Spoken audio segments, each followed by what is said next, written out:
వైసీపీతో పాటు రాజ్యసభ సభ్యత్వానికి విజయసాయిరెడ్డి రాజీనామాతో ఖాళీ అయిన సీటు బీజేపీ ఖాతాలో చేరనుంది. ఎన్డీఏ కూటమి తరపున రాజ్యసభ అభ్యర్థిగా పాకా వెంకట సత్యనారాయణను బీజేపీ అధిష్టానం ఖరారు చేసింది. ఈ సీటుకు పలువురు పోటీ పడగా బీజేపీ మాత్రం పార్టీలో నమ్మకస్తుడిగా పేరున్న పాకా సత్యనారాయణకు పట్టం కట్టింది. కూటమి తరపున పాకా సత్యనారాయణ నామినేషన్ దాఖలు చేశారు.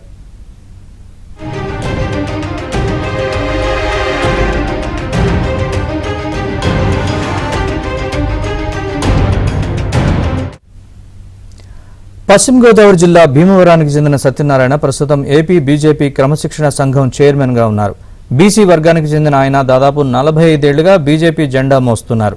చదువుకునే రోజుల్లో భీమవరంలోని డిఎన్ఆర్ కాలేజీలో ఏబీవీపీలో చురుగ్గా పనిచేస్తూనే ఆర్ఎస్ఎస్ కార్యక్రమాల్లో పాల్గొనేవారు. ఆ తర్వాత 1980లో బీజేపీలో చేరారు.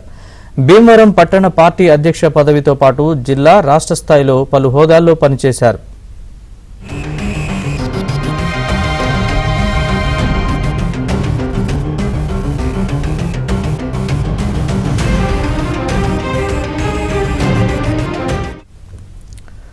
క్రమశిక్షణ కలిగిన కార్యకర్తగా పేరున్న సత్యనారాయణను 2021 నుంచి ఏపీ బీజేపీ క్రమశిక్షణ కమిటీ చైర్మన్ గా కొనసాగుతున్నారు. గత నెలలో ఏపీలో భర్తీ అయిన 5 ఎమ్మెల్సీ స్థానాల్లో కూటమి నుంచి అనూహ్యంగా బీజేపీకి 1 దక్కింది. బీసీ వర్గానికి చెందిన పాకా సత్యనారాయణకు ఖచ్చితంగా దక్కుతుందని పార్టీలో పెద్ద ఎత్తున చర్చ జరిగింది. అయితే సోము వీర్రాజుకు దాన్ని కేటాయించిన పార్టీ పెద్దలు తాజాగా రాజ్యసభ స్థానానికి పాకా సత్యనారాయణను ఎంపిక చేశారు. ఇప్పటికే ఏపీ నుంచి బీజేపీ తరపున ఆర్ కృష్ణయ్య రాజ్యసభకు ప్రాతినిధ్యం వహిస్తున్నారు.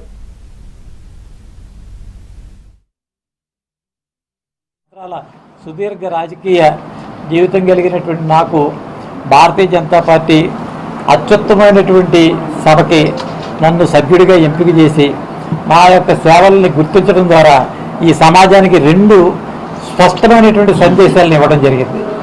ఒకటి, వెనుకబడిన తరగతులకి సరైనటువంటి ప్రాధాన్యత భారతీయ జనతా పార్టీలో లభ్యమవుతుందనేటటువంటి విషయాన్ని ఒక పక్క, నిశ్చితమైనటువంటి అభిప్రాయంతో కార్యకర్త తన యొక్క ప్రాణాన్ని కొనసాగిస్తే ఎప్పటికొకప్పుడు ఖచ్చితంగా ఆశించినటువంటి ఫలితం వస్తుందనేటటువంటి ఒక సందేశం పార్టీ ఇటు కార్యకర్తలకి అటు సమాజానికి 2 రకాలైనటువంటి సందేశాలు ఇచ్చినటువంటి నేపథ్యమే ఈరోజు నా యొక్క ఎంపిక ప్రధానమైనటువంటి కారణం.